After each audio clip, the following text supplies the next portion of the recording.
Good afternoon, everyone. I'd like to welcome all to the March 2014 meeting of the Murfreesboro Parks and Recreation Commission. And as our custom, we'll start the meeting off with a prayer and pledge from Councilman Eddie Smotherman. Thank you.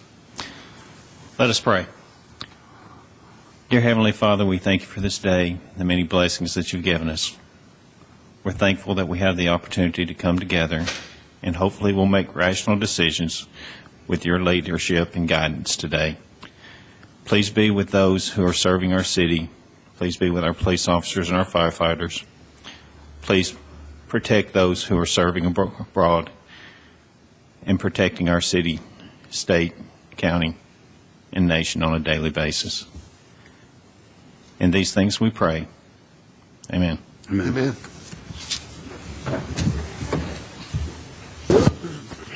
I pledge allegiance to the flag of the United States of America and to the republic for which it stands, one nation, under God, indivisible, with liberty and justice for all. Thank you, Councilman. And Commission members, you'll have in front of you the minutes from our February 5th meeting last month, and I ask that you take a look at those, and then I'll entertain a motion to accept.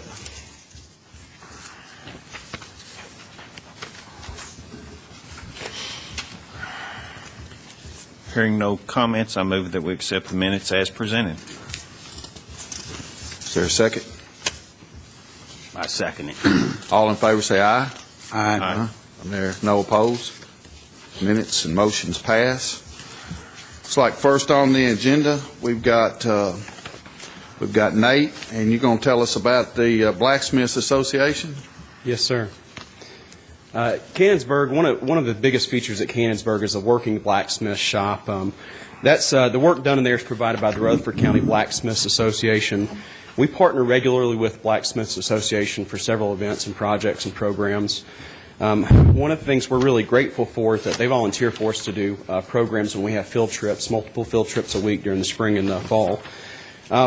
The Rutherford County Blacksmiths Association is hosting the Appalachian Area Blacksmith Club, their regional convention on May 15th, 16th, and 17th. The blacksmiths from around the southeast will be coming to this conference. It's going to be great exposure for the city, for the department, and for Cannonsburg. Some of the demonstrators who regularly tour have a setup where they usually stay overnight right next to their demonstration areas. It's a really regular thing with this group. So what we're requesting is authorization for use of overnight on May 15th and 16th to designated demonstrators. We're estimating 3 to 5 demonstrators to stay overnight at Cannonsburg on these dates. We're going to notify Murfreesboro Police if approved. Ms. Baker's requested that we put in a special watch for Cannonsburg, like we traditionally do if there's overnight use at any of our facilities. With that said, I'd be glad to answer any questions about this conference for the Appalachian Area Chamber of Blacksmiths. I think this is going to be a great thing, and I think if we can provide this service to them, it'll make the event even better. Any questions for Nate? No. How many folks do you think we're going to have? Right now, I think we've got somewhere around 75 demonstrators. This conference is open to the public. They're going to have certain elements where it's closed down. They demonstrate certain blacksmithing techniques. But other elements of the conference is going to be open to the public. So we've got many demonstrators. They're expecting everyday attendance in the 200 to 300s. Nate, when we're saying they're going to stay overnight, are we basically talking about they've just got some RVs or campers Correct. that they're going to stay in? Yes, sir. There won't be any outdoor burning or anything or campfires? All policies will still apply. They know that's very clear. All of our park policies will still apply. Any other questions? Move for approval. Do I have a second? Second. All in favor say aye. Aye. Any opposed? There are none. Motion passes. Thank you. Nate Williams, looks like you're still up. I'm still up. If you've been to Cannonsburg Village, you've probably seen our steam fire engine on display. The steam fire engine we have is an Aaron's brand. It was built in Cincinnati in 1892. It was used in Murfreesboro by the city of Murfreesboro from the early 1900s to the mid-1920s. That's when it was sold to the Cedar Bucket Factory. That, if you look on the screen, is our current, right now, what it looks like, our steam fire engine. The city reacquired this fire engine in the mid-1970s for display at Cannonsburg Village. Over the past 40 years, it's gotten a lot of wear and tear. Exposure to the elements and just lack of upkeep on it has really made it deteriorate into a place now where we really need to restore what we have. In the past 6 months, the Murfreesboro Firefighters Association has done extensive research on these things, and we've discovered that these are very rare and very valuable. So Murfreesboro Parks and Recreation was approached by Murfreesboro Firefighters Association to partner with them and Stones River Antique Auto Club to restore this piece of equipment. If you go to the next slide, you'll see what the engine will look like after it's restored in just a second. But we think it's going to be a good thing once restored. We can display it at events. We can do all kinds of fun things with it in limited operational use. We can actually make steam come out of it. The Firefighters Association, Antique Auto Club are very interested in this. They're really going to spearhead this project. They're going to do most of the work. We're just going to provide a spot for it to be worked on, and we're going to be provide electrical for it too. Thank you. So that's what it's going to look like when it's restored. Like I said, they're going to spearhead this project. They're going to get the funding and execute the restoration for it. So without any questions, I'd recommend that approval that we enter the agreement with Murfreesboro Firefighters Association and the Stones River Antique Auto Club. Any questions? I hope when it's all done, we can see that in a couple of parades. Yeah. I think that's the intention and the goal of the project. That is the intent. Of course, the fire pumping apparatus, they're not going to get that to where that's working or the firebox, but they said they could actually put some dry ice and it'll make it look like it's smoking as it's coming out. But the intent is to restore it because it is a very significant piece of equipment for the history of Murfreesboro and played some pretty significant roles. You know, even the Cedar Bucket Factory picked it up after the city surplused it for their firefighting apparatus. So there's a couple of applications here.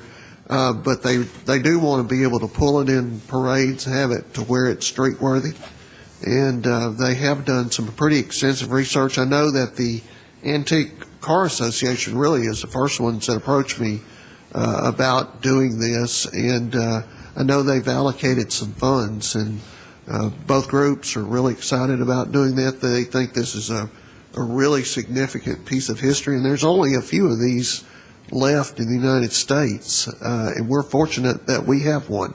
So we think it's going to be an attraction for firefighters that are traveling, that want to come by and see it. I know that they talked about when they have their meetings or conventions that's going to be a rallying point, so to speak. So we think it's going to be a great project. I think it's a good combination of expertise, too, with the Firefighters Association and the Antique Auto Club to actually restore it to the way it would have been in 1892 when it was originally made. Well, it's one more reason to come to Murfreesboro. I move to approve this collaboration. One quick question, and before we vote, is there any financial responsibility in the contract that we will be held responsible for as the city? Our obligations are simple. We have two things that we're committed to in this agreement. It's provide space and electrical accommodations for the restoration. Then also we're going to provide promotion and marketing through our current publications like the Rec Connection, through our website, and possibly Facebook. Fantastic. I second the motion. Thank you. All in favor, say aye. Aye. Any opposed? There are none. Motion passes. Thank you, Nate. Be a great project. Next on the agenda, we've got Allison Davidson, our fitness wellness coordinator, and you've got some new programming for us, don't you, Allison? Yes, sir, I do. This is pretty much what we're looking for doing this summer in addition to what we normally do. So we have about 5 different programs that we're looking for. Our first one is we're wanting to do a triathlon training program. We've been having requests for this for years, and this year we actually everything fell into place with having available trainers, and we've kind of figured out what we believe is to be a good training plan. So we've set up this triathlon training program to be run over the summer. It's a 12-week program. The people will meet with our coaches 3 times a week, and they'll work, and I don't know exactly the schedule. The trainers know the schedule, but they'll work with them running, swimming, and biking on those 3 occasions, and then they'll also have a little schedule to take home to work on their own on off days. So we're looking at that minimum of 4 participants. That's going to help us just cover the cost of our trainer. Maximum of 8 participants, because we don't want to get so many that our trainer can't handle them as a group, because it is done in a group situation. So we're asking $150 for that, and that's pretty much just going to cover paying for the trainer, the cost that we pay the trainer for. We also we're going to be doing the Ultimate Babysitters Club. That's something that we're doing for children 12 and up. It's pretty much we're going to run them through the ASHE, which is the American Safety and Health Institute. They have a babysitting program that they do, kind of goes through. It's a little course. It teaches safety for children who want to be babysitters. We're also, just to kind of make it a nice little package, we're also going to throw in community CPR and AED training for the children too. So it's a 5-day-a-week, 3-hour program, and we're kind of hoping that once the children go through that, they'll be pretty good and pretty comfortable safety-wise to be a babysitter. 12, it's whatever you want to do, but so they'll know the safety regulations for that. The $40 there is pretty much just to cover the materials, because they will get a booklet for the babysitting, and they will get a booklet for the AED and the CPR and the first aid that we're going to do for them. So that's something that they can take home to look at there. HOPE, which is a hands-on practical experience, that's a community-wide program that we're planning on doing. It's free to the public, and it's really just it's not a CPR certification, but it's kind of an awareness for the community. We'll be teaching them kind of how to recognize strokes and heart attacks, and showing them basic compression-only CPR, so that, again, that people will just kind of be comfortable if they're in a situation where that emergency happens, and so they'll feel comfortable knowing what to do in those situations. So we're not going to charge for that at all. Then we have Empower, which is a girls running program. We're kind of trying to hit that little preteen age. We don't normally program for that age. You don't see a lot going on with that. So we kind of want to hit that age, get girls, introduce them into running. We're going to have part of the time running on the ground, part of the time running in the pools. Again, our goal is just to kind of get girls that age. That's about the age they start getting away from physical activity. So we want to impress upon them the importance of it and show them how to run and develop some running programs. And we're just asking $40 for that. We're going to give them some little handouts, some little homework things, some little bracelets for participating.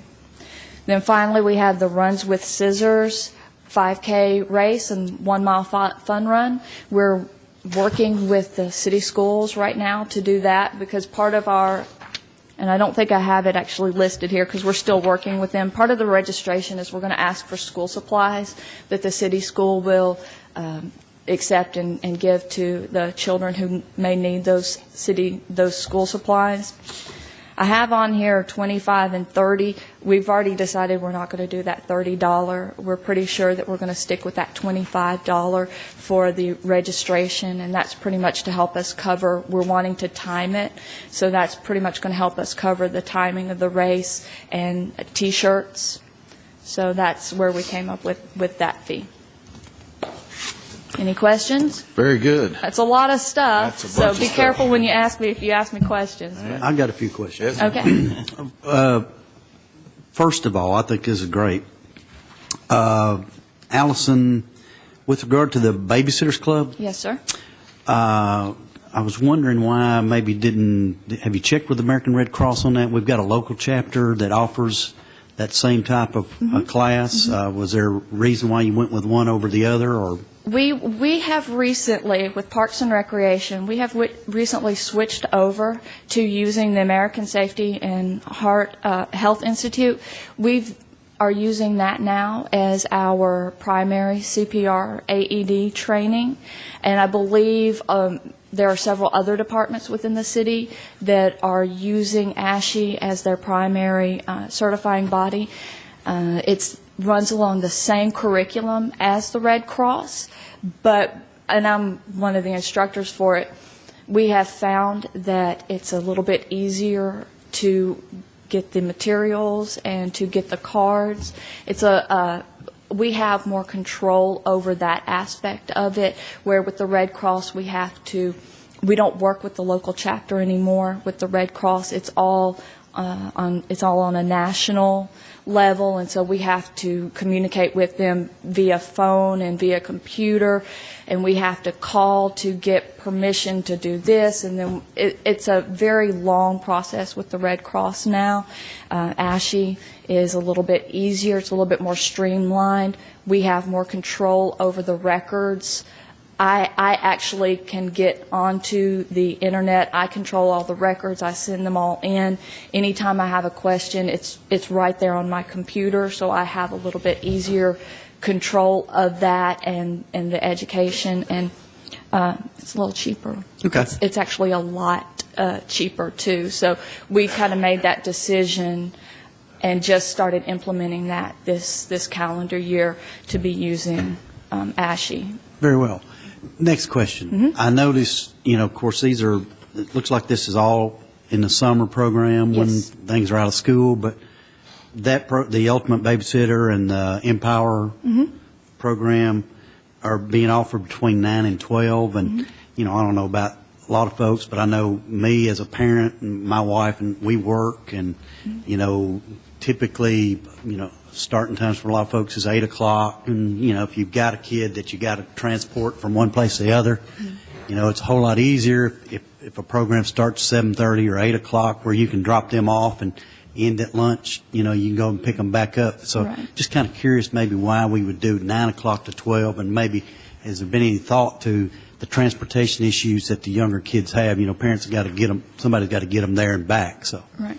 We pretty much tailored these hours to kind of match what some of our summer camps are doing, and a lot of our summer camps are running from that 9 to 12.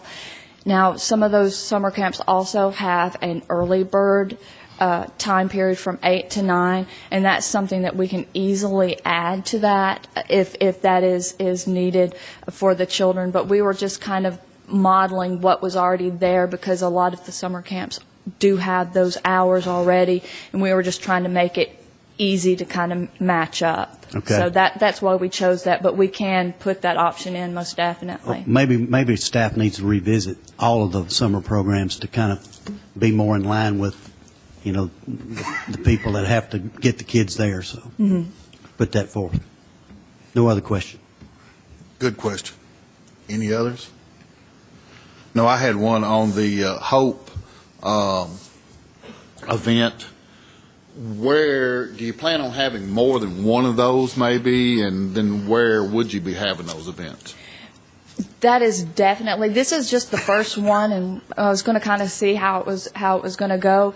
Right now, I'm the only instructor within the department, but I'm in the process of getting some of our other folks.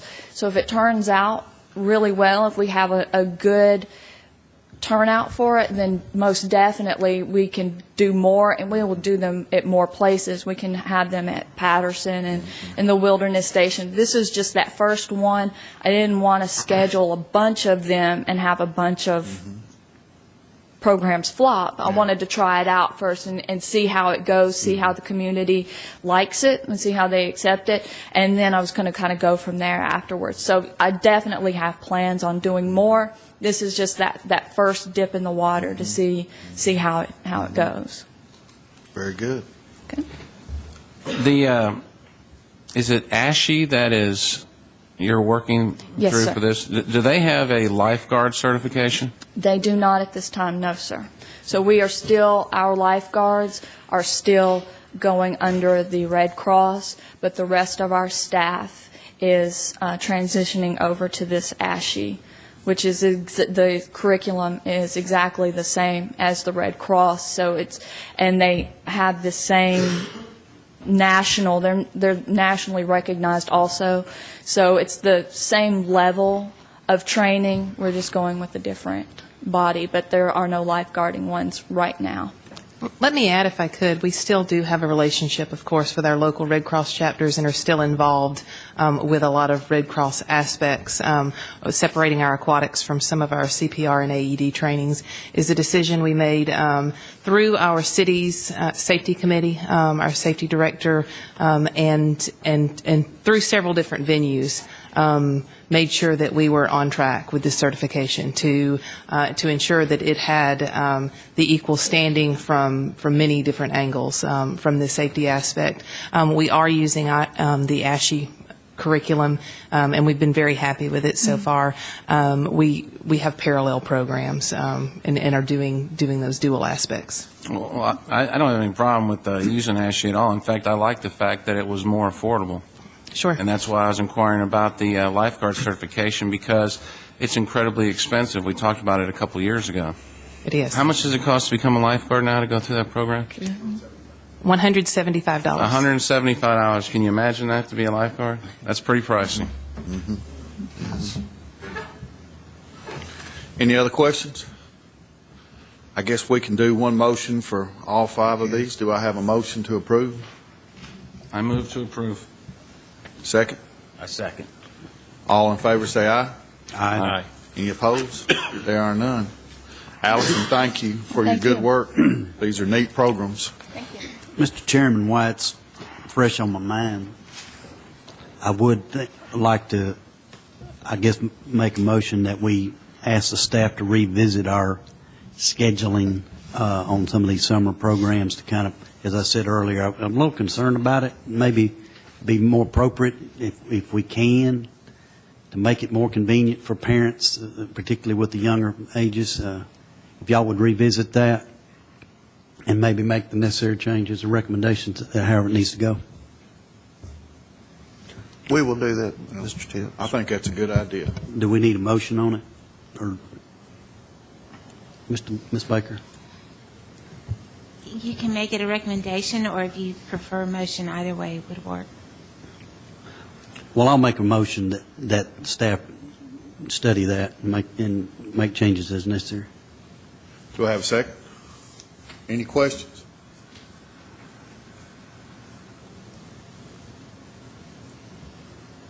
No second. I'll second that for you, Mr. Tibbs. Very good. I got a motion and a second.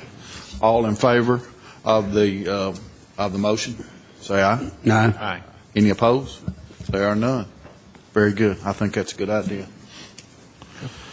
Okay, we got Thomas Laird and I think Lanny, you're going to tag team with him, and we got a new Kelly's Kelly tag is team as very well, good. so. We got a new Tennessee concussion law. It looks like, Thomas. Good afternoon, members of the commission. Over the last several years, through the entire sports industry, the risk and the short-term, long-term effects of concussions has been a focal point for concern. And we've seen it on the professional level all the way down to the youth sports level. It's become such a focal point to the point where lawmakers have acted, and the state of Tennessee has passed a Tennessee concussion law. And it took effect January 1, and there are several aspects to the law, but the primary ones were that organizations, whether they're nonprofit, schools, or for-profit, anyone that is doing a community or competitive type athletic program must develop a policy. And now the state's been diligent at making this law easy for folks. They've done a sample policy for them. The other 3 components of the law is to educate and to train coaches, administrators, and officials. The second component was to have parents and athletes acknowledge the risks associated with concussions and the steps necessary if there are signs of a concussion. And then the final is the follow-up. The law requires that any child that has been removed from sport, or any player that has been removed from a sporting event or activity, because they've shown signs of concussion must be followed up by a physician. Of course, in collegiate settings and even in high school settings, there may be a physician on staff or trained medical personnel through their trainers. However, in our situation, we do not have one, so it would fall upon the parents to go get that form filled out by a physician to acknowledge them. Ms. Baker has been working very diligently at modeling our policy similar to the state policy sample. The state put out a sample policy, but Ms. Baker has taken it and put it into the city policy so that we have a tailored policy concussion, thus meeting the first requirement of the law. In that policy, it states that we will train coaches, officials, and our administrators. We'll do that through several different ways. The state of Tennessee has developed a video. It's a 20-minute video. Individual can go online, plug in their name, and in addition to watching the video, it'll print out a certificate saying that they have completed that video. Our plan in training our volunteer coaches and our officials is to show that video along with presenting our concussion policy to them and having them sign off that they have been trained in this. And then you say, well, what about the volunteers that can't come to your training even if you offer it 2 or 3 times? And I think most of you have coached youth sports, and you know how you get called the last minute. Because the state has made this available to us, at the very minimum, we will require, as we do with background screenings, we will require those coaches or those parent volunteers to watch that training online and present us with that certificate saying that they have done that. As far as our officials, we're going to incorporate this into our officials training, which right now is a 3 to 4 hour program in addition to city training that they have to do. But because all of our officials are city employees, we'll go ahead and incorporate the concussion training into that. As far as parents, for every activity that we do that meets the criteria of this law, which would be football, basketball, volleyball, those sports will be, the parents will have to sign off and checklist each individual item stating that they're aware that the risk of concussion is there, some of the symptoms of concussion, and the fact that they will have to have their child looked at by a physician if they're removed from play because of a concussion. And then there's a checklist that we go through to ensure that each criteria has been met before that child comes back. In addition, there is a form that the physician will fill out to return to us saying that that child has been cleared to play. We've been doing something similar in football for several years through USA Football. They were kind of ahead of things. Soccer has been very proactive in this, and they acted prior to the law being implemented. Those two sports were being proactive.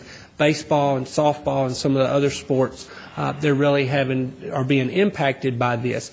We've put in a clause in each one of our agreements with all of the leagues, from tennis to soccer to to baseball, softball, all the leagues that we sign agreements with, that there is a clause in there requiring them to take similar action to meet that of the Tennessee concussion law. So I guess today, unless Kelly has anything else to ask, we're asking you to pass this policy, allow us to implement this into our athletic programs. I wanted to spend just a minute, too, before we ask you to pass this, is we have included in your packet the policy, so you can see the policy that would be relevant to anyone that's competing in athletics in Murfreesboro Parks and Recreation. Of course, this would be basically a city-wide policy. And then on the back of the policy, you can see the form that would be required by the parents to have filled out by a physician before returning to the game. The other portion that we put in here is the information and signature form for the coaches, so that there's information and fact sheets that go to the coaches, things that give them training and ways of looking at their players and determining whether they need to set those players out. You know, at baseball, you may be having somebody that's trying to steal home. The catcher's down there, the player's coming in. It happens. Sometimes you'll have players that are knocked out or that are, you know, dazed. And if they determine that there is a potential for a concussion, then they can't put that player back in, according to this law. They have to leave them out. In the very back of the policy, or very back of your materials, you'll see the checklist. And you can see where it wants you to go through and check things at that time. 0 minutes. 15 minutes, they want another recheck. 30 minutes, another recheck. When the athlete leaves the park, there's another recheck. So this information can go with the parent to the physician so they can evaluate what the situation was like at that point. And then we've also included the student athlete and the parent or legal guardian information. And you can see at the very back that it not only requires the signature of the parent, but it requires the signature of the student athlete as well. So it's an education process from the student athlete to the parent to the coach to the league officials, to the officials that are calling the game, all the way through. So it's a very comprehensive policy. I know Thomas and I recently have set meetings and met with all of the leagues. We've talked to them. We've given them the links. We've told them what the requirements would be. They're putting in motion things that they will need to do to make sure that they're compliant by the time that they begin their season. And like Thomas said, lacrosse and soccer were ahead kind of the game. Soccer, I know they implemented it last year, and they only had to do a few small tweaks to get where they needed to be. Kelly can talk to you a little bit about where it comes from state statutes, but also I know that the city schools have just adopted a similar policy as well. So Kelly, if you want to talk about that. Yes. Under the state law, it required the Tennessee Department of Health to promulgate a form policy for all of the organizations, and all of these forms that you see attached here come through the Tennessee Department of Health and the CDC. So this information is coming from a body that has researched it. These forms weren't just developed in-house by us. They were developed through the CDC and the Tennessee Department of Health. And these are the forms that the state law requires all organizations to utilize in this type of program. And I personally yesterday went online and did the 20-minute training video, and it's very simple to go through. It gives a lot of really good information. They also have a section that has a resource bar where at any point you can stop the program and click on the resource bar to maybe read more detailed information about what you as a coach or an official or as a parent should be looking for. And it has forms and clipboard forms that you can print out while you're going through the training. And it does ask the person questions that you have to answer correctly in order to progress through the training and receive that certificate printout to show that you finished it and actually understood it. So they've really worked hard to make this a simple process so that everyone understands the law. And there's a few things that we've discussed that I thought I would share with you guys because in case that were to come up, one of the questions was, does this impact adult sports that we allow youth to play in? Because, for example, we allow 16 and 17-year-olds to play in our adult softball program. The law is very specific in that the majority of the participants have to be youth, 17 and under. While that would not apply to our participants that play in our adult programs, we do require them to fill out a form, parent signs off on acknowledging, and I think as a proactive measure, we'll include this form with that as well. While by law we don't have to, I think as a proactive measure we'll include that in any of our registration forms, even if, if it's youth playing with adults like that. Another thing that has come up is we have some programs that are merely training programs. The law is very specific in that it does not include things that are training. If there's no competition, it only covers the competition aspect of things. Of course, all of our baseball leagues and basketball leagues, we practice and then we play games. But for example, our track and field program is merely a training program, so they don't actually compete while participating in that program.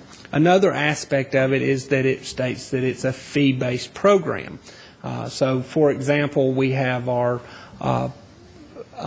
maybe a toddler race or just a free fun run. That wouldn't fall under the parameters of this law.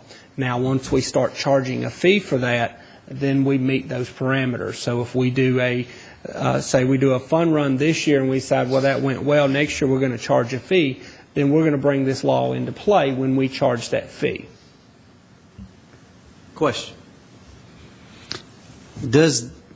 With us implementing this on the Parks and Rec level, does this supersede, like TSSAA is the governing body for secondary sports, and of course we're going to have spring fling. We've got some of our local schools that are using our parks, whether it's for softball, baseball, tennis, and all. Do they have to comply and go through paperwork with park? If we pass this, not only with TSSAA or through their schools, organizations, do they have to do it here too? Or is having it there takes care of that? If they're signing a use agreement with us, then the clause in our use agreements now will require them to abide by this law. It doesn't require anything extra on our part, but they have to comply with the law. Now, TSSAA, for example, they've been in compliance with this law for over 4 years. This has been a huge thing of concern, and I feel like that's where probably some of these laws come from, was through the TSSAA, because they've seen how effective it's been. So it's kind of trickling down to the amateur sports and the youth sports level. Well, I know that my child plays high school sports, and this was the first year that they had to comply with all of this concussion information policy. But I was just making sure, I just want to understand that they are already doing it. We're not going to require the school or TSSAA another layer of responsibility to us to make sure they. Okay. In our agreements with them, we've just said that they have to ensure that they comply with the state statute, and what that means is, under that state statute, if their program meets the definition of a youth athletic activity that must have a policy in place, then they need to adopt their own policy. So when we do agreements with the school systems, they've adopted a concussion policy. So they've adopted a policy and they're in compliance. Optimist will have to adopt their own policy. The lacrosse league will have to adopt their own policy. So, no, we're not adding a second layer to a policy that may already be in existence. They're making coaches bring folders, basically, that shows all the players have complied, and I just didn't want it to be so bureaucratic that they're having to do that not only one time, but if they come on our court, on our complexes, they got to do it again. So like Ms. Baker says, what we're putting in our agreement just says that they have to comply with the law. And what we've told our leagues that we've met with, we know this is a new layer for some of them. Some of them has been very proactive. But we told them if they need help or if they need our assistance, we've offered that. And we've linked them to the websites, told them how they need to develop their own policies, produce their forms, make sure that they get certain signatures. And if they need assistance with that, we're there to help them because we know that this is a requirement of state law. A good example may be that, we take soccer, for example, and a high school comes over and plays soccer at Siegel Park, which happens quite often. Because it's a TSSAA sanctioned event, we know by their TSSAA sanctioning that they're in compliance with this law. But let's take lacrosse, for example, which is more of a club sport in a lot of high schools now. They're not governed by that. Mm-hmm. But because they can show that they're governed by U.S. Lacrosse has a policy. So a lot of our agreements, and most of them, require that somebody be the governing body of that activity. And most of those organizations have been proactive in administering and acknowledging the law. It may be, for example, an Ultimate Frisbee League a club starts. They may have to go back and develop a policy if the school doesn't have one for that particular activity before they can play here. But it wouldn't be something in addition. If they already have that policy in place, they would be in compliance. Let me ask one question. In a lawsuit society, say for instance, if a kid got a concussion while playing youth football, has Murfreesboro Parks and Rec looked at any kind of waiver form that would not hold us accountable for medical expense or lawsuit concerning? Yes, we do have waivers in all of our registration forms, so it's for every sport, every activity we do, even summer camps, those waivers are in there. Okay. And that's been run through our risk management. Okay. Want to make sure you know how we. This is a good idea to protect the children. If you go hang out at any ball field, you'll see these violent collisions, and there's still folks saying, shake it off. You'll be okay. Can he play the next game? All right, this is a nice check that protects the kids. I move to approve. Second. And I will say that I agree 1,000%. I'm out of Robert's Rules orders, aren't I? No, you're good. You're good. You're good. But I will say, and having had a couple concussions in my lifetime, which might answer some of your questions, but also having a child who's gone through our system and stuff and understands that when this happens, that it's very important that parents be extremely conscious of how their children are reacting after that contact has taken place. And having coached sports for so long, I think I understand what the intention is. This was an excellent bill. It will probably, in the long term, football, we're seeing the changing of the game currently at every level, and it's to the trying to err towards the side of safety, and there's absolutely nothing wrong with that. The intentions are absolutely wonderful. I guess I will go back to my son when he was getting ready to decide whether or not he was going to play collegiate sports. He asked me, what should I do? My answer was, don't do anything when you're 20 that's going to make you limp when you're 40.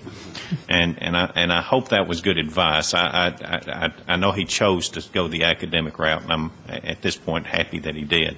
But we do want people to be involved with recreation. We do want to encourage the kids to participate, but at the same time, I think this is a level of responsibility that we as parents and board members in this case need to do everything that we possibly can to make sure that the safety of these kids who are involved in sports is premier at the top of the list. And I compliment the state for the bill and compliment the Parks and Rec for being proactive in it.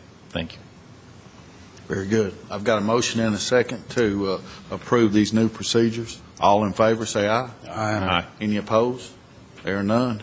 Thomas, very good work. Thank you. I Kelly, want to give a Randy. recap of we finished up our basketball on Saturday. This was the largest league that I think in the history of the program. We had 126 teams that played at 8 different locations throughout the city.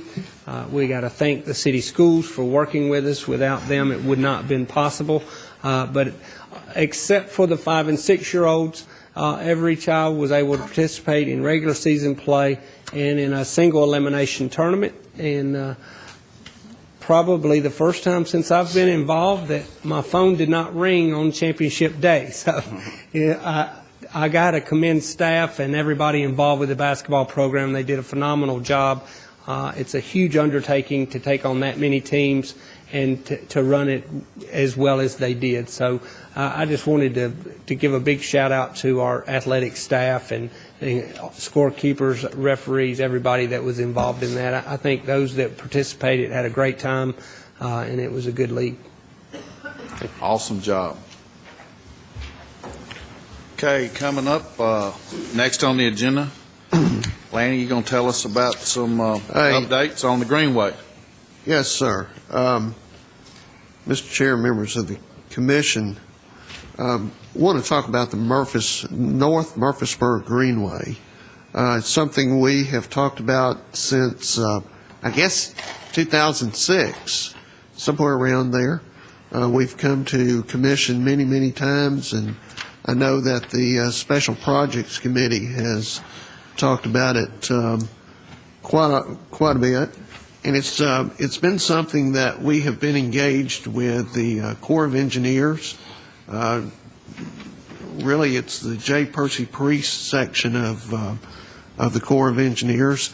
But we've been proposing to put a greenway from Walter Hill along the East Fork of the Stones River. It runs about 3 miles in the northern portion of the city.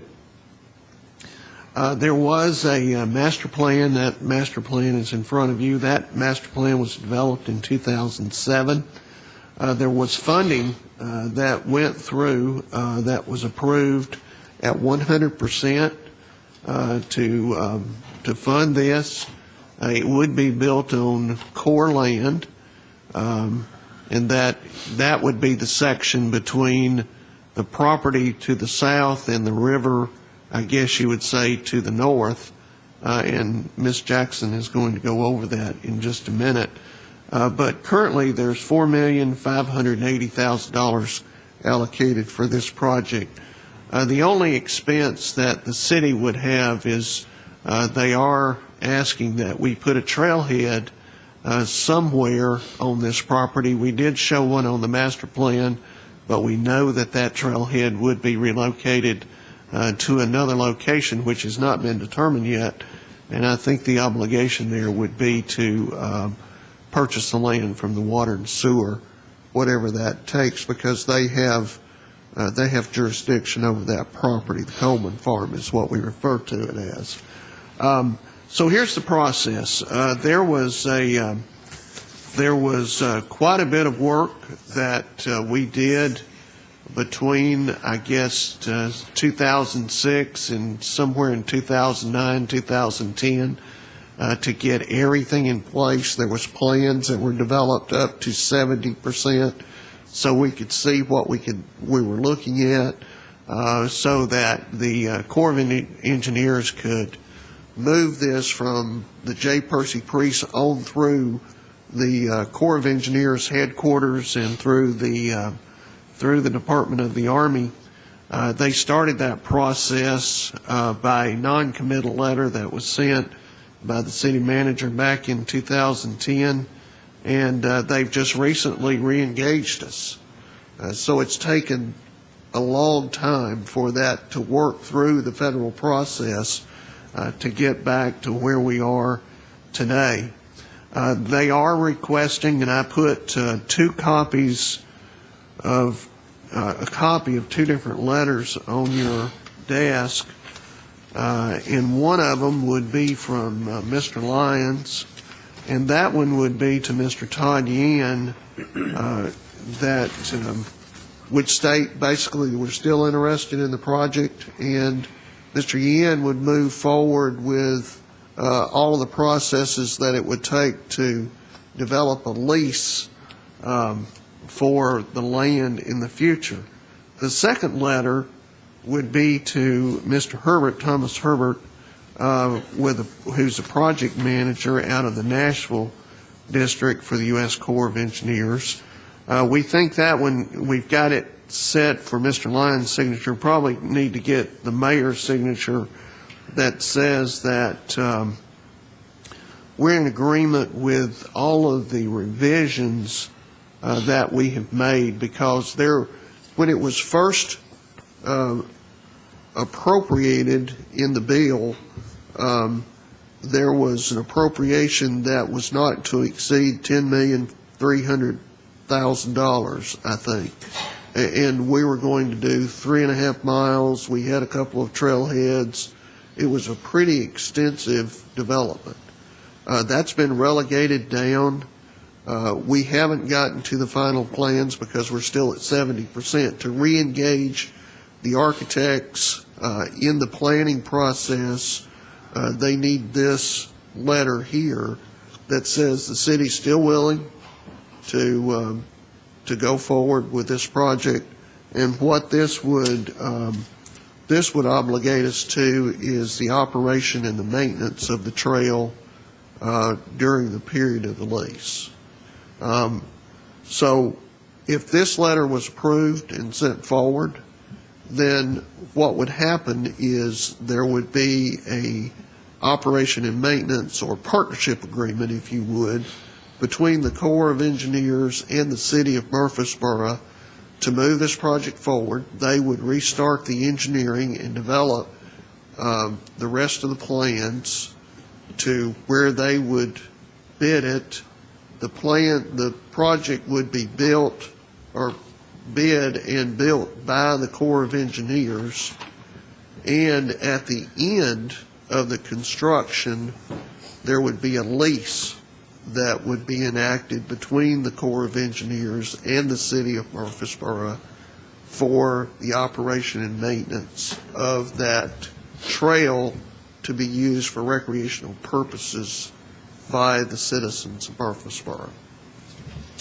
And I've got Mr. Ives here today. Mr. Ives has been working with the Corps attorneys, and he can tell you a little more about the crossing the T's and dotting the I's on the agreements and other things that I may have missed as while I talked about that. But really, before he starts, Ms. Jackson, if you could just walk the commission through where the trail would originate and which route it would take and what we would be looking at in terms of, because this is both a walking and a biking path and an equestrian trail, which is something new to our bailiwick. So if you could walk through that, please. Be happy to. First, just as a point of orientation, this is on the north side of Murfreesboro. This represents Walter Hill Park, and this is the East Fork of the Stones River. The property that we're discussing is Corps of Engineer property in entirety for the trail. For the Walter Hill Park, of course, is city property, and then the Coleman Farm that Mr. Goodwin referred to, where a trailhead will be located, is also city property. So there's not additional property to be acquired as a part of the project. The trail itself begins at Walter Hill Park here. There is an existing equestrian trail now, a very well-used and well-loved by many equestrian trail. So the intention here is to do parallel trails, to have the equestrian trail and then also a more traditional greenway, an asphalt walking, biking path to be parallel to that. There are points that it comes together, such as bridge, stream crossing, things like that, where if you can tell here, it shows what it would look like in a lot of the areas to have the multi-use trail, the thing that we traditionally refer to more as greenways, and to have the equestrian trail separated by a buffer. Sometimes they come apart a little bit to create a bit of an island in between, sometimes closer together, just depending on the lay of the land. It's a beautiful area. The overlooks, the river access, all of that comes into play in the design as far as which trail is on which side. There would be the point for Walter Hill Park. It would go there under the Lebanon Road, Highway 231, in an existing path. It's part of that bridge. The consideration is already made for the crossing there. As you come across here, we're looking to end somewhere in this area as a part of this project. So the ending would have a trailhead? The ending would, the intention long term for this trail, this would be the route that would potentially connect to other communities. So as far as trailheads and now and the intention, there would be a point here where we would stop as a part of this project. The green line that is marked coming around here, we have discussed future potentials as a part of that. None of that is determined yet as far as how it would end. I guess where I'm going with it, I know at Walter Hill, you can pull your trailer in, get your horses out, you're taking it to the next stop. Do you have to do a round trip, or can you put in at point B and go to A, or do you always have to start in A and go to B? Gotcha. The existing horse trails that are there continue all along to the East Fork, where the East Fork meets, and then continue back down the other direction. I think a lot of people refer to that as the Twin Forks Trail. So that trail would continue on. Past the end of this project, there would be a point where the pedestrian trail would come to an end, but the equestrian trail would continue on as it exists. Right. And where we're looking for that potential trailhead, that trailhead would be equestrian friendly. Our intent would be to have the equestrians start there because we know that when they go to Walter Hill, that's quite congested. And in the future, in developing that, we would like to work with the equestrian folks and get them to use that new trailhead as the beginning point. Thank you. Okay. Question. Mr. Ives? Go ahead. No, you go ahead. I'll reserve to the end. The agreement that we're asked to commit, that we agree to the terms of, they don't have it ready for signature yet, but they want that letter that says we agree to the changes. As Lanny said, much of this is when funding changed a few years ago and some amenities had to be removed, and also the trail shortened a little bit from what it was originally planned to be. And then over the last few weeks, they have made some very minor detail editing changes, changing spacing and so things of that nature. No substantive change at all. This is a fairly thick agreement that the salient point of which is that the federal government will pay $4 million plus to build this trail, and the city will pay zero. So we will later have, as Lanny said, the maintenance obligations as we operate this trail, just like we do all of our other trails. But in terms of trail construction, our only cost will be for Park and Rec's budget, I guess, or some aspect of the city to reimburse the Water and Sewer Department. The Water and Sewer Department bought the entirety of the Coleman Farm for spray of effluent, the treated water. Water and Sewer, to digress a bit, Water and Sewer has some strict limitations of how much treated water they can put back into the Stones River.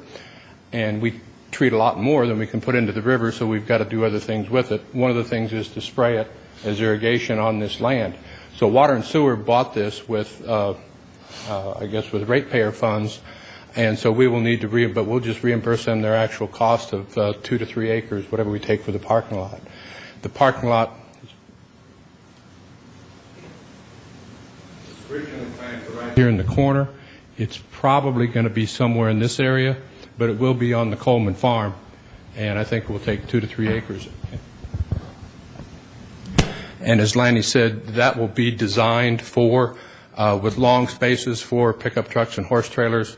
The horse trailer parking currently is rather casual and not real good. It serves a purpose, I guess, but it's not a real good system for the people or for the horses. And that new trailhead also will be ADA compliant. When you start at Walter Hill Park, go under the bridge, there's a very steep area that would not be ADA compliant unless they spend lots of money building switchbacks to make it ADA compliant. So one of the points is for the trail itself, the ADA access will be out at the same place where the horse trailers will be designed for trailer parking. Again, there's the essence of this agreement is that we'll cooperate with them to design, which we have been doing, and to continue to work with them through the process of construction, but we will not be spending any money on the construction itself. That will all come from core money. And again, as Lanny mentioned, the first thing in my file is a notice of a public meeting that was December 2006. So now, almost 8 years later, we're actually getting close to ready to to signing up formal agreements and starting construction. David, I guess one question the commission would have is timing. I know you and I have talked. We look at maybe not even starting construction for the next year, and then maybe a year and a half on construction. So we're maybe 2.5, even 3 years from opening a trail if we go forward. Right. So we've got really plenty of time to plan into the Park and Rec budget for the maintenance funds for this. It's not something that we're going to have to start putting out money in the immediate future. I would say if 15, 16 year, we would be lucky if we can get it started during that time. And as far as the construction, the way these partnership agreements, because we've done the same with the partnership agreement that we've had for the wetlands, where we've developed the Oaklands grounds, Murphy Spring, where Discovery Center is, some other areas. All of the design cost, all of the bidding, construction management, all of that is handled by the Corps. They build it. The city does not bid it or build it. Or generally speaking, somebody from the city is designated as a project manager. That's kind of what I was for the wetlands, and we work with the Corps and do some troubleshooting and work with them on that. But really, the responsibility falls on the Corps. It's going to be on Corps land. At the end of the day, when the trail is built, that's when we'd introduce the lease. That's when the lease would be signed. That's when the property would, from a lease standpoint, would be leased to the city for the operation of the trail. The lease is pretty specific. One of the things I know that Mr. Ives and I have debated, I guess I don't want to say argued, but debated with the Corps about, is the amount of land off the trail. They're very specific. It's only 5 feet off the trail. So on each side of the trail, you have to think there's only 5 feet within that leased area. So there'd be basically a 10-foot corridor on each side, or as we go down the trail, that we'd be required to maintain. The rest of it, we would coordinate with the Corps. If they needed certain things, they said to let them know if they were down trees or other things that needed to be addressed, then that would be something we'd coordinate with them with. But basically 5 feet, and that, am I correct in that? Yes, 5 feet on each side of both of the trails would be our maintenance responsibility. Right. So in the event of a substantial washout, for instance, if you have a good storm and we might be responsible for the first 5 feet, but if it goes on further than that, then the Corps would be in there working with us, and they'd be taking care of the rest of it. Right. Well, you answered one, if I can comment. Yes. I'll try. You did answer one of my questions about the cost, and you have said categorically that it's not going to cost the city of Murfreesboro a dime for the construction. Correct. We're not going to have to pay any other private property owners Nope. any compensation. The only Your costs are compensation going to be, I'm sorry? The only compensation would be to pay back water and sewer for the amount of land that we would take for the trailhead. And what would that be? $10,000 an acre, which is That's- the cost water sewer thing. Yeah, that was Okay. my recollection. On how many acres? So 10,000 per acre is going to shift from one city budget to another city budget. Correct. And then I know you can't project what operating costs and maintenance costs are going to be 5 or 6 years down the line, but you can probably extrapolate from maintaining some of the other greenways that we've already had. What do you think that's going to cost us on an annual basis?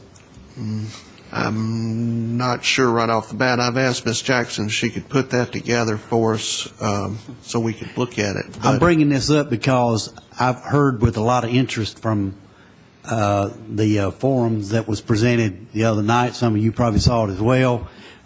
From a lot of city council candidates and school board candidates, they think that Parks and Rec is a luxury, and that's their words, not mine. And so they're concerned about how much we're spending, or how much the city is spending on these, quote, luxury items. So I guess we need to be thoughtful about it, even though, this is something we probably planned 6, 8, 10 years ago. What's it going to cost us, for this add-on, and is it necessary? So I'll just put it out there for consideration. Yeah, I certainly do not have an answer for that, and obviously it costs money to maintain everything we have, from police cars to garbage trucks to fire trucks to streets and trails. And currently, this property is not even in the city limits, right? At this point, it is not. We are looking at whether we can annex it, and of course, Walter Hill Park we own. We, the city, own that, but it hasn't been annexed either, but we own it and operate it, and we've got, I guess, some master plan process going on with that to improve that park. There is a possibility of annexing this. It is contiguous, of course. It's contiguous to the Coleman Farm, and we could run on over to Walter Hill Park without forcing in an unwanted, a landowner who doesn't want to be annexed. I think, that's still in the working process. We're not there yet to say that we definitely can do it, but we are looking at annexing it. And as public land, of course, we have the right to be on it. Right now today, we can go out. Any of us can go out there and walk along that trail. It is open public land. You probably may recall when Percy Priest was built, the Corps acquired this corridor of the East Fork down to Walter Hill, upstream from Walter Hill. The riverbank and river is privately owned, except for a few places where some public entity owns something, but for the most part it's privately owned upstream from Walter Hill Dam. But this was acquired by the Corps of Engineers 30 years ago, 40, whenever they built Percy Priest. Councilman Smotherman? Will this be connected to our greenway system, and is there any timing about when that might take place as far as connecting? I'm assuming Siegel Park would go over towards Walter Hill or some point. Eventually, we hope that it does connect to the greenway system. Mr. Smotherman, you remember there was a development that was on Cherry Lane that came before the council, I think, a couple of weeks ago? Yes. And the question came up, was the easement still there for the greenway? And that connection would be the connection to this greenway piece. And I know that Mr. Ives had worked with the landowners there on that development, and in our Greenway Blueway Bikeway master plan, it shows a connection from our greenways in the future to this North Murfreesboro Greenway. Right, and I guess if there's anything that needs to be encouraged at this point, is probably, rather than having it as a standalone entity out there by itself, if we're going to manage it from the city's perspective, I would think that we would want to go ahead and try and get that part implemented, because, like you said, the plan unit development that we were doing the other day had that in there, that we already had the right-of-way going there, and it was agreed to by the people who own the land. So right, that's right. And to the question that you were kind of evading to there on annexation, I think that it makes good sense to annex it. I know that it wouldn't be a forced annexation, because there wouldn't be, hopefully, any opposition to it, as far as it's not on anybody's property. It's Corps of Engineering property. But the advantage I think that the annexation would be is, if you were on the greenway system, you would know who to call in the event of an emergency, and that would be the city of Murfreesboro. I'm not sure about the partnership of saying we're in control of the maintenance of it, we're in control of the lease, we're in control of everything, but if there's a problem on it, we call the county. And so I would think almost in the lease process that we would need to go ahead and connect it to the park that we have at Walter Hill and make it a linear park coming off Walter Hill, even if we don't put the connection in there, so that we have police jurisdiction on that greenway system. And I guess that's my question, is can we do that? We're working on it. We think we can, but we haven't got it to the point of being able to formally propose it yet. Okay. Yeah, but our thought process is running exactly the same as what you're talking about. We certainly Because all agree that it's preferable to annex. That's what we've talked about in terms of where we need to be. The good thing is we've got a couple of years to try to work that, we think, before that lease is enacted. Mr. Chairman, it kind of begs the question, though, if you go ahead with this, then you're pretty much saying you're all in on that gap. So how far is that, and what's that going to cost the city to again, add that greenway? That would be something that City Council would consider in their capital improvements program and what year they'd like to put that in there. I don't have my estimate on that, but we can get you one. How far is it from that one point to the point in question? Miles-wise, or Less than 2 miles, maybe? 2 miles? Mile and a half, maybe? And generally, the Mile. greenway system runs us about $1 million a mile. Is that It's pretty- similar, about $1 million a mile. And that's 95% generally that federally depends- funded. That depends whether you have trailheads and so forth. I know when we did Barfield 3, we just had one overlook. It ran a little under 700, so it was about 675, something like that, for that mile. So if we didn't have very many connections, and we didn't run into things like putting bridges and so forth there, but you can basically say probably $1 million. And this is a clean shot from where the trailheads or where the trails proposed there on the Corps of Engineering property. It follows a creek that comes from Siegel Park that goes down, so there's no crossing of it, and it's basically a wet weather creek. Even I don't think it runs year round, but I don't even think the creek has a name. But the main thing is, it's not going to be the most expensive greenway section that we ever built, and it certainly would connect the systems so that, just for simplification of having maintenance equipment on it, you could drive it, a lawnmower, for example. If you're mowing, you don't want to load it on the truck and carry it down the road 1.5 miles and have to unload all the equipment to start doing what you were doing back up the road. So it does make sense to go ahead and connect it in as quickly as possible, just for service convenience, and even from security standpoint. Currently, we have police people who go up and down the greenway system in UTVs and ATV type vehicles, and if we're going to, we need a connector to get them from the city's part of the park over to the Corps of Engineering property, I would guess, if we're going to be responsible for it. I would guess. And if you Are go there to private property owners involved in any of that stretch that we're going to have to compensate?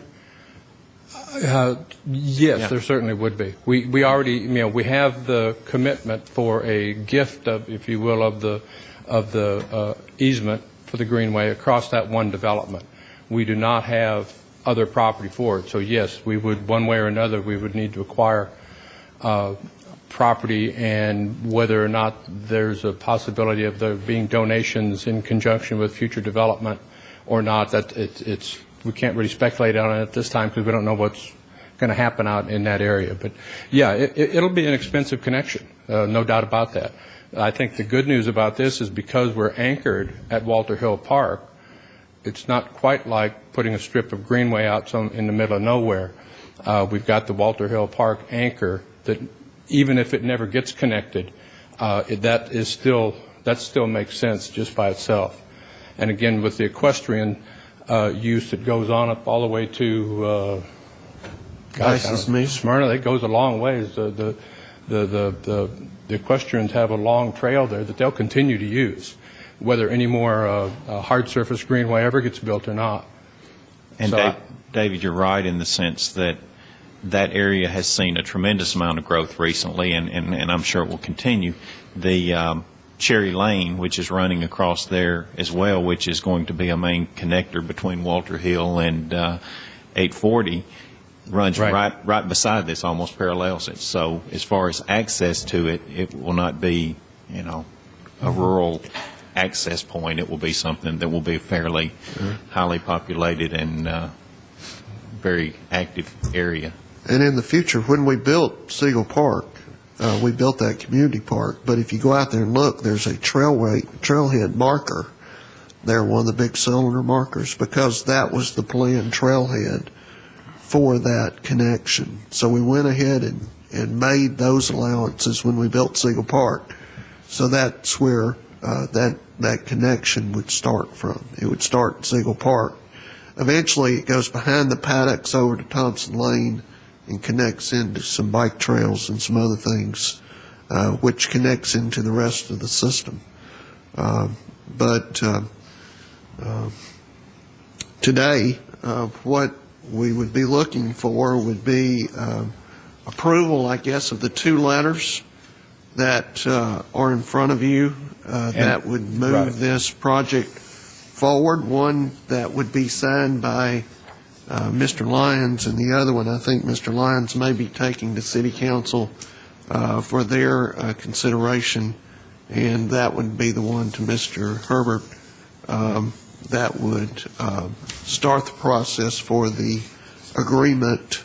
And the agreement would need to be signed prior to the Corps restarting this project and finishing the engineering and doing the construction. If we go forward with these two letters now, basically, I would anticipate the agreement itself coming back for our signature within a matter of weeks, just a few weeks. Well, I guess I'm a little concerned. You know, it looks like we've got a gap. Looks like we've waited.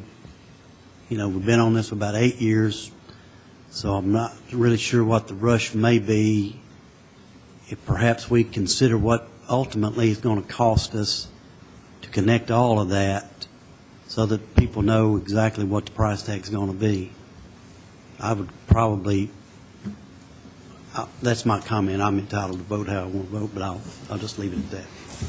And Tim, I agree with you. I'm certainly very concerned with any property rights issues that we might be getting into that with the expansion of the Greenway. But in this particular case, I guess if we did nothing and just had it as a standalone project coming off of Walter Hill Park, it's really doing nothing but turning Walter Hill Park into more of a linear park at no expense to, well, of course, we're taxpayers, and Corps of Engineering money is our tax money as well. But as far as the city's concerned, it would certainly be a very nice amenity to the Walter Hill community, and I think for us to turn it down when that area, you know, bless their hearts, we throw the dump on top of them. You know, well, we didn't throw the dump on them. That's a county dump. That is, city didn't do it. You and I didn't do it, but I guess we are county residents as well. But I mean, I think if we're going to continue to grow, certainly this is one of the opportunities that we have to grow that's not going to be extremely expensive for the city, and it will be one that will be aided by Corps of Engineering money as opposed to just using city money. And it's not, this particular project that we're approving here does not really go into that land rights issue because it is already Corps of Engineering property. Correct. So I think that it's a little bit unique in the sense of when we're talking about expanding the Greenway, it doesn't carry some of the issues that we would normally have with a normal Greenway expansion. So, but from everybody else's comments, it's exactly what it's going to do. It may lead to that. I think because you're it's right. going to naturally lead to that. So by making this decision to go forward on this, you're already saying, okay, we're going to go ahead and finish the Greenway in between, because then otherwise does it make sense? So I call for the question. Okay, so do I have a motion?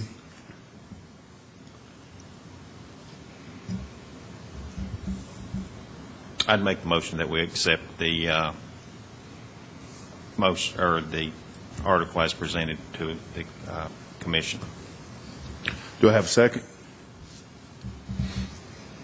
I will second it and let the city council work that out themselves. So, All right, I have a motion and a second. All in favor, say aye. Aye. All opposed? No. I oppose. So it looks like, do we need a hand count? Looks like maybe we had three in favor, two opposed. Is everybody in agreement? Were you in favor of it, Chair? Did you vote? I was in favor. Okay. That's what I saw, but a voice vote or a hand vote would probably be Yeah. appropriate. Let's call for a hand vote. All in favor for the motion, raise your right hand. All opposed? Motion passes. Very good discussion, very good thoughts on that. Thank you. Thank you, David. Good work. Okay, next on the agenda, we've got our superintendent of Patterson Park, Tom Sage. Tom, you got some special events coming up? I do. Thank you. I know we're working into a long afternoon here, but if you indulge me, I think we got a few things here that the community would really be interested in that's coming up at Patterson. Becky's helping me here a little bit. Give you a little background. She's going to pull up a 1-minute clip from the NASA Honeywell FMA Live website. Give you a little background. The NASA, which is our National Space Agency, most of y'all know, and Honeywell Corporation, some years ago, realized that in this country that there's a shortage of people in science and technology, of students entering those fields, and those fields are growing 5 times the rate of any other fields in our country. So they put their heads together and want to do something to try to encourage youth at a grassroots level to take an interest in science and technology and math and these type of curriculums.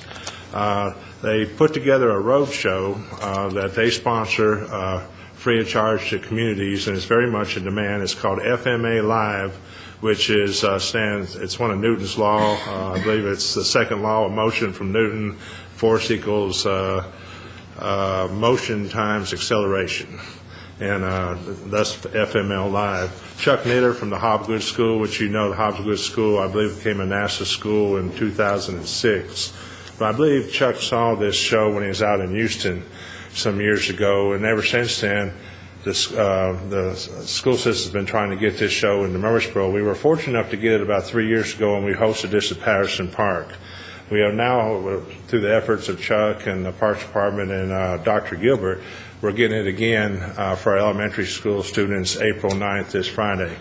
Or not this Friday, but Friday, April 9th. And we're going to do 3 shows down there. We're going to have 1,000 elementary students come into the Patterson gym. This is quite the event. They bring in the semis. They have professional road crews. They set the stage up in the gym. They have production crews. It's really something just to see it set up and take down all in one day. But of course, the real show is where we're going to be showing our elementary students. It's a hip hop show based on the Newton laws, and I'm going to show you a clip with Becky's help. Just 1 minute, kind of give you a taste of what it's all about.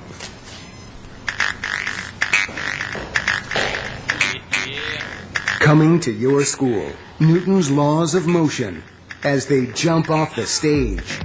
Starring your students, your principal, and Sir Isaac Newton with his laws of motion like you've never seen him before. Are you familiar with Newton? Are you familiar with science? Honeywell and NASA present Newton's Laws of Motion in Motion, featuring flying students, pugilist teachers, and much more.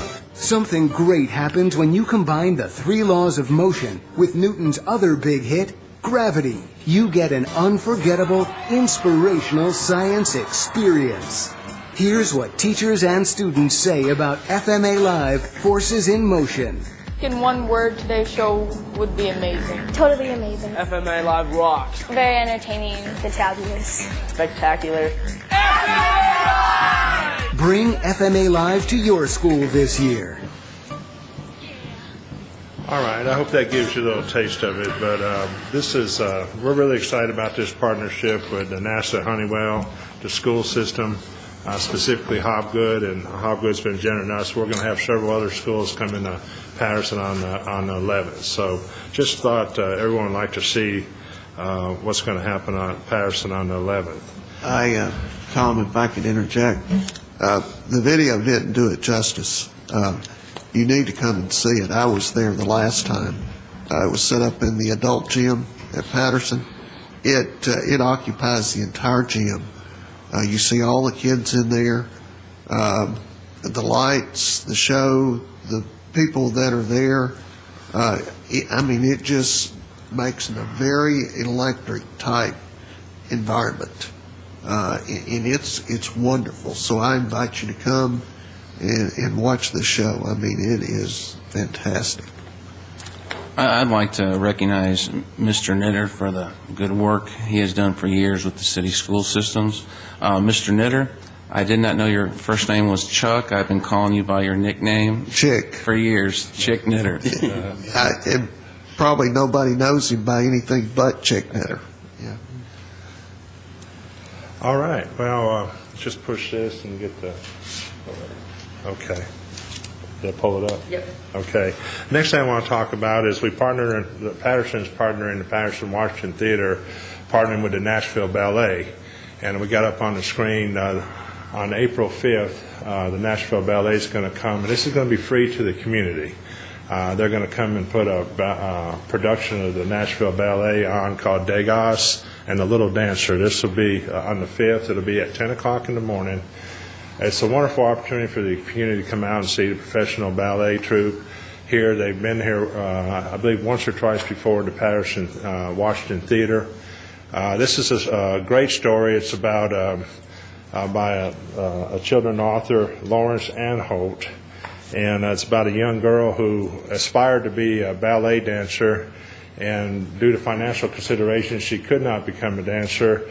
But she ended up being a model for the painter Edgar Degas, and she ended up being the subject of the painting called La Petite Danseuse. Pardon my French, but so it's but it's a wonderful story, a wonderful play. It's a wonderful opportunity for the community to come out. We can seat 300 people in that theater, so I recommend you get there a few minutes early. This should be very popular with the community. I just wanted to share that with everybody. Also, we have another free event coming into the Washington Theater. We have been contacted by the Air Force Academy band called Wild Blue Country, and they also tour the country. And this is just not a group of Air Force soldiers get together to play music. They played with Reba McEntire. They've been on a Today Show. They've been on the Grand Ole Opry. They travel the country and almost like the space agency. They're promoting. They come out of obviously one of our premier engineering schools in the country, the Air Force Academy, and they're promoting the Air Force and science. And they're doing this once again through music. And obviously this group has a bit of a country slant, playing with Reba McEntire and them. But this will be a free concert. This will be Sunday, March 23rd at 2 o'clock in the afternoon. So once again, I encourage everyone to get there a little bit early and make sure they get a good seat for this. And we're really excited about them coming into town also. And last thing I'll do is really, I was talking to the Middle Tennessee Christian School just this morning. They're renting a theater out next week at Patterson for their annual play, and they're going to be putting on the musical Back to the 80s.